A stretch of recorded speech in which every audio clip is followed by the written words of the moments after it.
the ascent to Apotheosis, inside the solitary ritual of Mithra. This narrative is based on the English historian G.R.S. Mead's structural translation and esoteric analysis of the unique text preserved in the Great Paris Magic Papyrus 574, dating to approximately the 4th century A.D. This narrative will dissect and construct an in-depth explanation of this highly secretive Mithraic initiation rite. Unlike public temple liturgies, this specific text reveals an incredibly rare, solitary, and esoteric yoga-like practice designed for the absolute upper echelons of the mystery school, which is the self-initiation of a candidate into the grade of a father through the mystery of Athanasia, meaning immortality, and Apotheosis, meaning deification. The discovery and synthesis of the rite. The ritual survives buried within a chaotic collection of Egyptian magical papyri.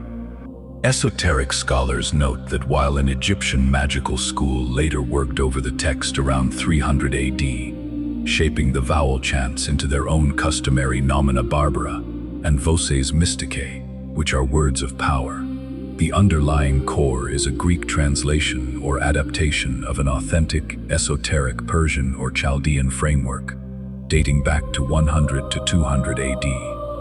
Esoteric nature yoga of the West. The text does not outline a congregational church service, but a highly private sacrament. It is an intense act of mystic union, or unio mystica, where the physical breath, etheric currents, and psychic aura are systematically realigned with the primordial cosmic elements. The candidate must possess a temporary state of absolute internal purity to act as a nucleus, matching the cosmic elements before they can be directly perceived.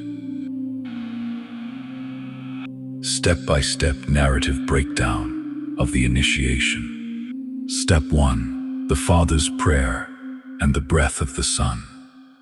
The ritual opens with the prayer of an initiating father, which is the highest grade, also symbolically referred to as an eagle or hawk, handing down the mystery of immortality to a worthy spiritual son. For the action, the initiate is instructed to look directly at the sun's rays and inhale the breath deeply 3 consecutive times.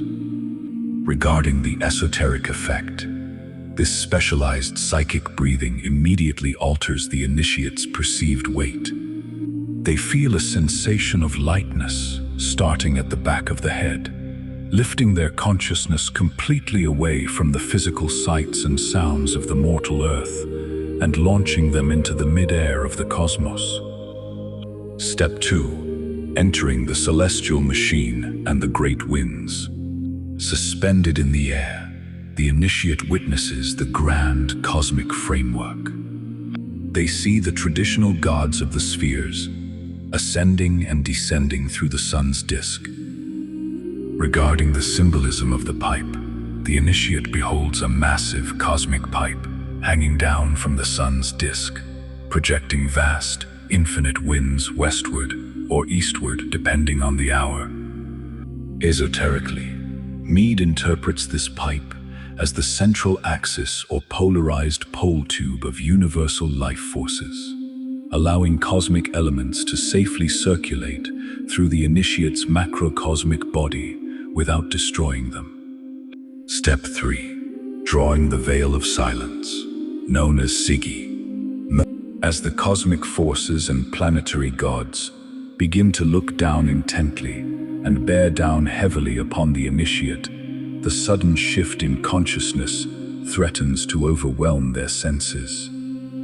For the action, the initiate is commanded to instantly place their right index finger over their lips and invoke absolute, primordial silence, reciting, "O silence, silence, silence," the symbol of the living God.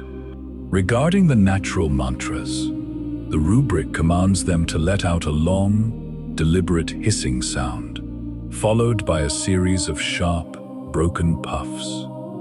These unarticulated nature sounds function as ancient Western sound mantras, or onomatopoeia, meant to pacify the chaotic internal tumult of the physical body and establish equilibrium, causing the descending gods to pull back into their proper universal order.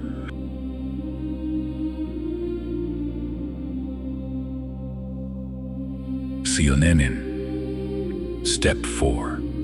The expanding disk and the 7 immortal gods. Once the cosmos clears, a massive, startling crack of thunder shakes the environment. The initiate declares their astral heritage, reciting, "I am a star, whose course is as your course, shining anew from out the depth." Regarding the opening of the gate, the sun's disk expands vastly, spewing out an immense army of 5-pointed stars. The outer boundaries open completely to reveal a terrifying, infinite encircling, protected by fast-closed, blazing doors of creative fire. Regarding chanting the vowels, closing their eyes to the overwhelming sight, the initiate chants a long, unbroken string of open vowels, such as A, E, I, O, U, and their permutations. Because vowels are flowing and completely lack the hard, masculine arrest of consonants, they represent pure cosmic form and shape. This must be chanted exactly 7 times to awaken and appeal directly to the 7 immortal planetary rulers of the cosmos. Step 5. The youth with locks of flame. Amidst deafening crashes and universal shaking, the fiery doors of heaven burst open. The candidate opens their eyes to see the radiant inner cosmos and invokes, "Draw nigh, O Lord." Regarding the vision, drawn into the center of the sun's rays, the initiate comes face to face with an incredibly beautiful young deity, boasting locks of pure flame, dressed in a shimmering white tunic, a scarlet mantle, and a crown woven of fire. This is the spirit of the sun, acting as the intermediary who prepares the initiate's mutated soul to be introduced to the supreme, unbegotten God Most High. Step 6. The 7 virgins and the 7 pole lords. Reaching the absolute spiritual pivot of the universe, which is the cosmic pole, the initiate must exert massive internal abdominal pressure, letting out a prolonged, roaring bellow like a horn note to symbolize the primordial, virile power of the cosmic bull. Regarding the virgins of fortune, from the depths emerge 7 virgins with serpent faces, dressed in luxurious robes and holding golden scepters. They represent the substantial, maternal side of the universe, guarding the 4 foundational supports of the cosmos. Regarding the pole lords, right behind them appear 7 gods with the faces of black bulls, wearing linen loincloths and golden fillets on their heads. These are the cosmic pole lords, who manually spin the axis of heaven's circle, wielding control over thunder, lightning, and seismic earthquakes.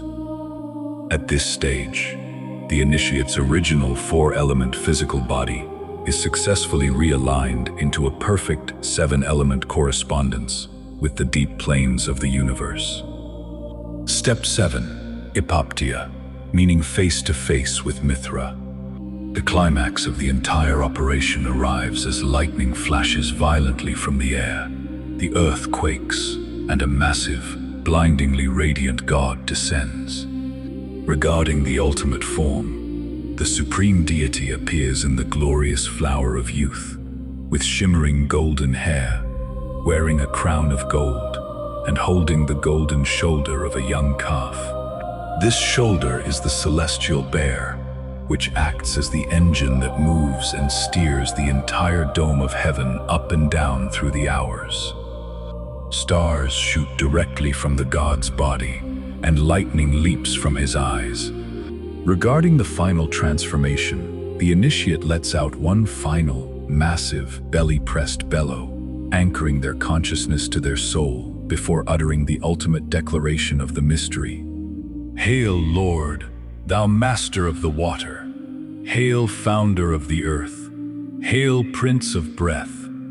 Being born again, I pass away in being made great, and having been made great, I die.